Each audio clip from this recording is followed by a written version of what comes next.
Sahabat Alpat seantero jagat dimanapun berada, yuk kita ikuti pertemuan di UGM antara Roy Suryo, Dr. Tifa, Dr. Rismon dengan Rektorat UGM.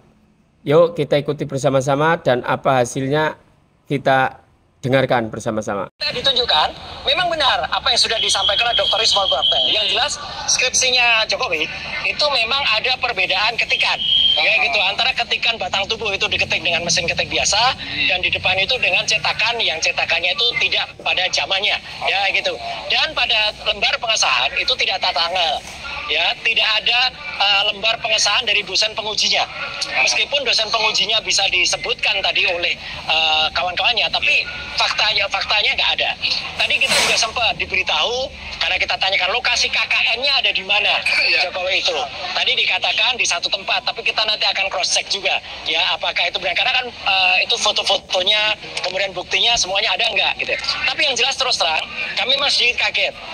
UGM yang konon mendapatkan predikat ranking 2 untuk Undang-Undang Keterbukaan Informasi, ketika kami datang skripsinya saja belum disiapkan tadi. Jadi harus diambilkan dulu gitu ya. Jadi kan padahal kan waktunya kan hanya singkat gitu. Jadi ya apa ya, hal-hal itu kan kita cukup menyayangkan. Memang kita tidak bisa lihat ijazah asli. Karena ijazah asli memang tidak disimpan di kampus gitu ya. Ijazah asli insya Allah besok akan dilihat oleh teman-teman yang bergerak ke Solo.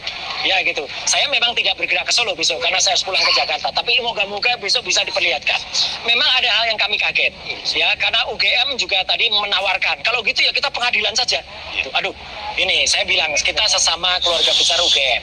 Sebaiknya kita kedepankan silaturahmi. Apalagi kita datang itu kan dalam rangka syawalan, halal bihalal gitu kan. Tapi intinya beginilah. Saya melihat bahwa UGM memang tadi disarankan oleh Dr. Tifa, jangan kemudian mau jadi tameng atau bemper yang itu malah melemahkan UGM sendiri. UGM harus berani berdiri di atas kakinya. Ya, kalau katakan ya, katakan ya. Jangan kemudian tadi itu tanpa awalnya agak sedikit membela-bela itu zaman dulu itu nggak ada gini, nggak usah. Ya udah kalau memang nggak ada tanda tangannya, katakan nggak ada tanda tangan. Dan faktanya sekali lagi saya sampaikan. Dan tadi alhamdulillah saya sempat memotret. Saya pegang langsung karena dulu saya pernah datang dan tidak diperbolehkan. Alhamdulillah Dr. Rismon pernah datang dan boleh memotret. Tadi Dr. Rismon memotret lagi. Di dalam skripsi itu memang tidak ada tanggalnya, tidak ada lembar pengesahan, dan tidak ada nama orang yang disebut-sebut sebagai Kasmujo. Itu nggak ada di situ. Jadi Kasmujo tidak ada. Jadi di situ memang yang ada adalah anak dua orang itu.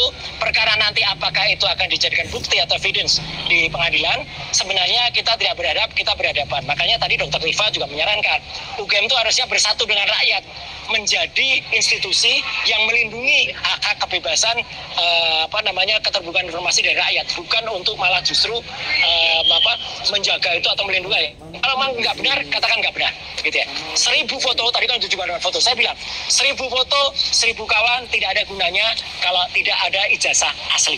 Itu. Makasih. Saya sama ya, Pak. Ya. Bahwa ijazah Jokowi palsu gitu ya kalau. Ijazah palsunya tadi ijazahnya tidak ada di UGM. Ya, itu aja. Ya, ijazah tidak ada. Kalau besok ada ya syukur, kalau besok tidak ada, nah kan bisa kita pertanyakan, kenapa ijazah nggak ada? Dan kalau dari lawyer mengatakan kami hanya akan keluarkan nanti pada saat di sidang, ini pelanggaran terhadap Undang-Undang Keterbukaan Informasi. Skripsi orang itu harus bisa dibuka, harus bisa dibuka. Tetap meyakini ijazah Jokowi palsu. Ya, artinya keraguan terhadap ijazah itu dan juga ada hal yang tidak pantas terhadap itu. Tadi yang jelas di skripsinya itu memang ada hal yang perlu dipertanyakan. Tidak ada tanda tangan, tidak ada nama yang harusnya ada, dan ada hal lain termasuk font yang dipermasalahkan kembali oleh Dr. Rismon. Oke, itu ya. Oke. Kejanggalan skripsi itu tadi itu indikasi buat seorang pakar matematika master. Ya, indikasinya memang itu hal yang tidak benar. Tidak boleh skripsi kok tidak lengkap. Ya gitu. Kalau kemudian UGM menerima kami hanya menerima seperti ini. Loh, kalau kamu menerima seperti itu kok disahkan? Kok diserahkan? Alasannya adalah wisuda dulu baru skripsinya diserahkan. Itu kan agak aneh juga gitu loh. Tapi sudah konfirm yang mereka mengatakan wisuda dulu baru skripsi diserahkan. Ya, tadi gini, skripsinya itu diserahkan setelah semua syarat itu dipenuhi. Gitu. Ya, oke ya. Oke, Ini harapan dari ya ini tambah. Gini. Soal kemandirian UGM tadi itu. Ya, Jadi sebetulnya gini, saya tadi bersama teman-teman itu mengajak UGM itu untuk bersikap netral. Sama-sama kita pejuang. Jadi UGM itu jangan menjadi tameng siapapun. Jangan menjadi bemper siapapun.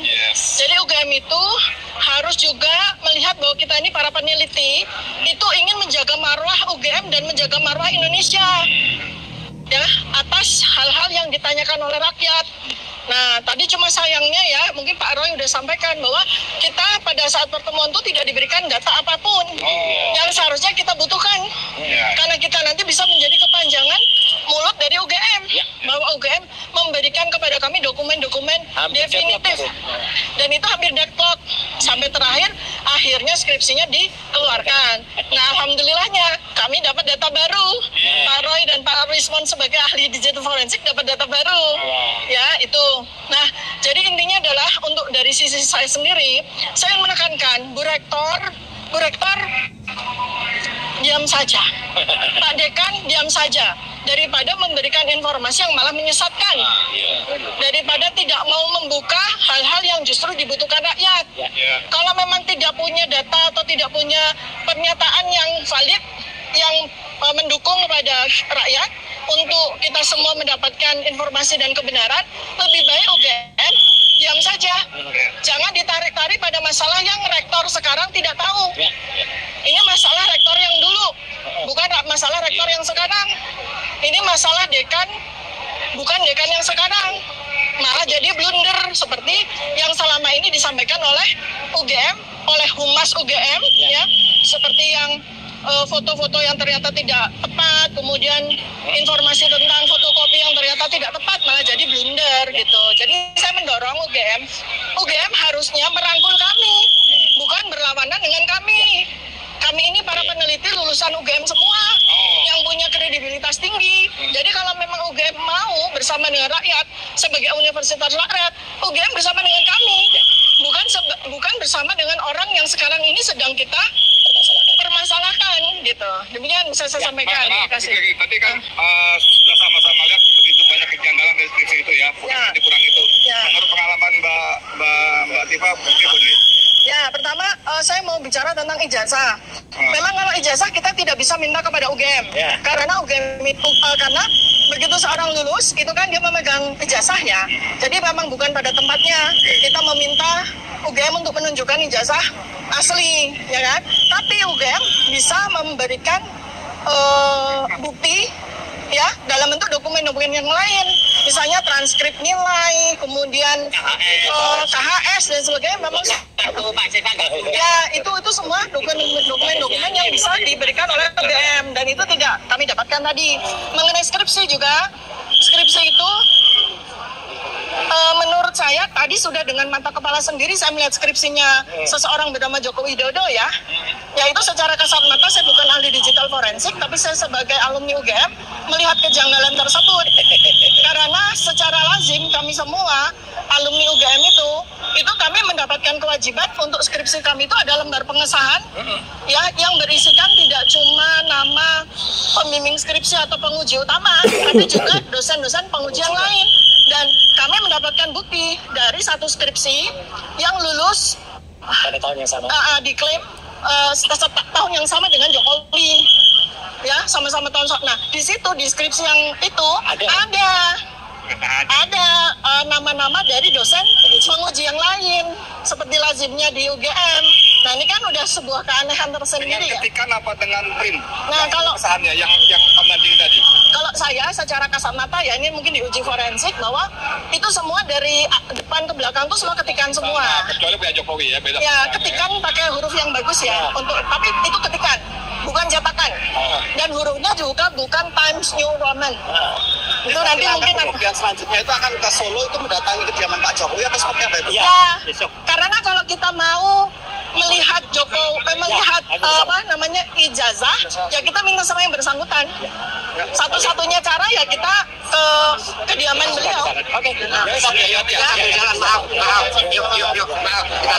Udahlah, kalau Pak Jokowi memang negarawan dan cinta negeri ini tidak gaduh, maka tunjukkanlah, sudah selesai.